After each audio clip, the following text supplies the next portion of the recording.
Hey guys, welcome back to this new blog.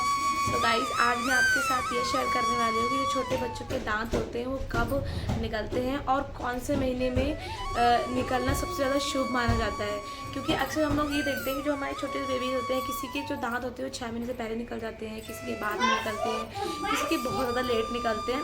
तो देखो, किसी भी केस में चिंता करने की ज़रूरत नहीं है। हाँ, अगर आपका बेबी 12 मंथ से अबव हो गया है, यानी 12 महीने से ज़्यादा हो गया है और उसके दांत नहीं आए, तो प्लीज़ आप डॉक्टर से ज़रूर कंसल्ट करिए, क्योंकि इस मामले में आपको उनकी सलाह लेना बहुत ज़रूरी है। अगर 12 महीने तक बच्चे का दांत अगर लेट, कुछ बच्चों का जो दांत होता है वो बहुत जल्दी आता है, कुछ का लेट आता है और कुछ का बहुत ज़्यादा लेट आता है। तो 12 महीने तक अपने बच्चों की चिंता करने की कोई ज़रूरत नहीं, क्योंकि दांत आने में थोड़ा टाइम लगता है। हर एक का अलग अलग होता है, क्योंकि कई बार क्या होता है, बच्चे के माँ बाप के जनरेशन बच्चे के माँ बाप पर भी डिपेंड करता है, क्योंकि अगर माँ के दांत लेट आए हुए होंगे तो बच्चे का भी दांत लेट हो सकता है, क्योंकि ये जेनेटिक रीज़न भी हो सकते हैं। तो गाइस, मैं थोड़ा सा एस्ट्रोलॉजी भी आपके साथ शेयर करने वाली हूँ कि अगर कौन से महीने में दांत निकलना शुभ माना जाता है और किस पक्ष के लिए अच्छा होता है, और कौन से महीने में दांत निकलना अशुभ माना जाता है।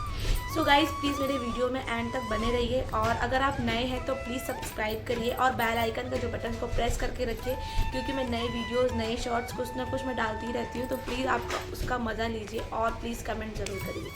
तो चलिए हम स्टार्ट करते हैं। अगर आपका वैसे तो जनरली जो बच्चों के दांत होते हैं वो 6 महीने के बाद आने शुरू होते हैं, लेकिन बहुत सारे केसेस में ऐसा होता है कि जो बेबीज़ के जो टीथ होते हैं वो 6 महीने से पहले ही आना स्टार्ट हो जाते हैं। अगर आपका बेबी 3 महीने का है और उसका 3 महीने में ही दांत निकलना शुरू हो गया है, तो अगर आपका बेबी के 3 महीने में दांत निकल रहा है तो ये थोड़ा सा अशुभ माना जाता है। एस्ट्रोलॉजी के केस में, ज्योतिष शास्त्र के केस में ये अशुभ माना जाता है। अगर आपका बेबी 4 महीने का है और उसके दांत निकलना स्टार्ट हो गए हैं तो ये माँ के लिए कष्ट माना जाता है।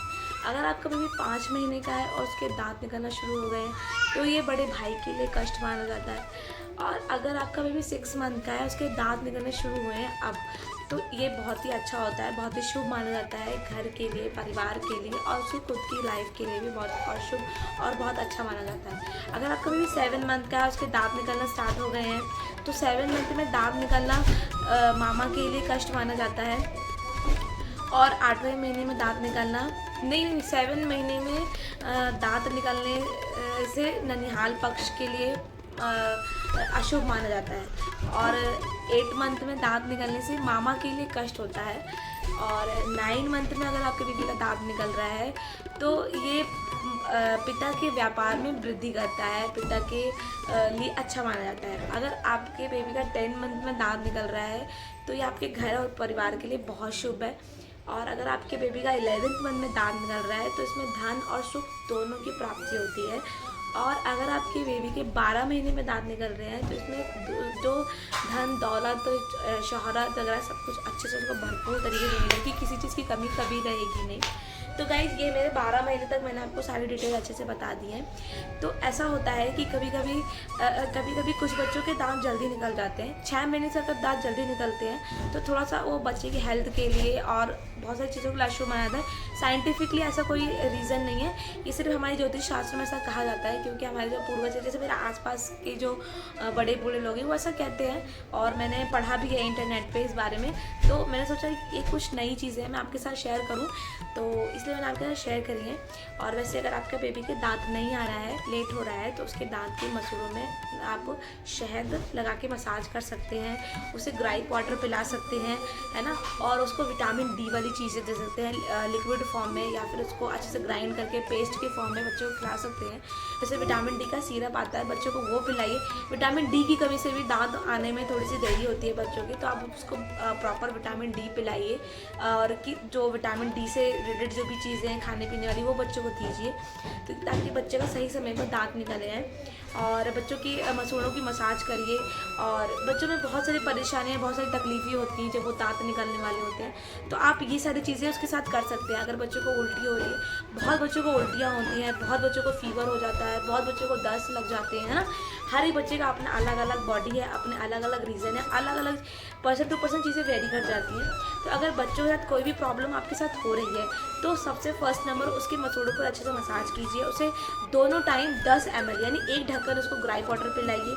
विटामिन डी युक्त चीज़ें दीजिए, या फिर या फिर विटामिन डी की जो सिरप आता है मार्केट में मिलती हैं वो आप दे सकते हैं डॉक्टर से सजेशन लेकर, या फिर उसको टाइम टू टाइम जैसे उसको टाइम टू टाइम फीडिंग हो गया, टाइम आप चेक करते रहिए कि अगर ऐसा तो नहीं है कि बच्चों को कोई प्रॉब्लम हो रहा है, उसको दर्द हो रही है, तकलीफ हो रही है। अगर आपको कुछ अलग लगता है, कुछ नए सिम्टम्स लगते हैं, तो प्लीज़ आप डॉक्टर के साथ ज़रूर कंसल्ट कीजिए, क्योंकि बेबी की हेल्थ को लेकर कभी भी लापरवाही नहीं करनी चाहिए। मेरे खुद की 2 बेबी हैं, तो जो मेरा फर्स्ट बेबी था उसके तो 9th मंथ में दांत आ गए थे, और मेरा जो सेकेंड बेबी है वो अभी 10 मंथ का कंप्लीट होने वाला है और उसके दांत अभी तक नहीं आए हैं। तो मैं थोड़ा सा टेंशन में हूँ। मैं काफ़ी सारी चीज़ें, ये सारी चीज़ें मैं उसके साथ कर रही हूँ, पर कोई भी मतलब उसका कोई रिजल्ट नहीं आ रहा है।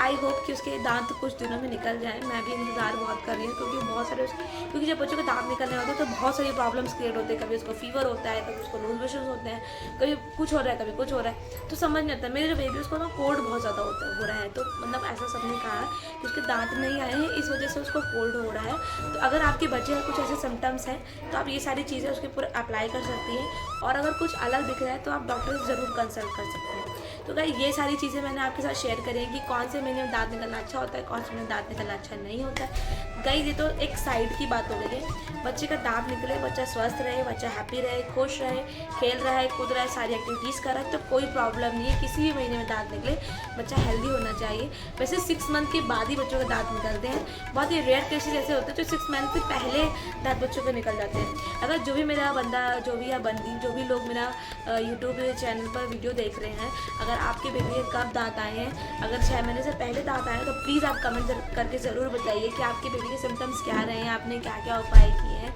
और क्या ये एस्ट्रोलॉजी उनके साथ सही बैठ रही है नहीं। तो गाइज़ आज का ये व्लॉग मैं आज यहीं पर एंड करती हूँ। कल हम मिलते हैं एक नए व्लॉग के साथ। तब तक ले bye bye, take care, thank you for watching.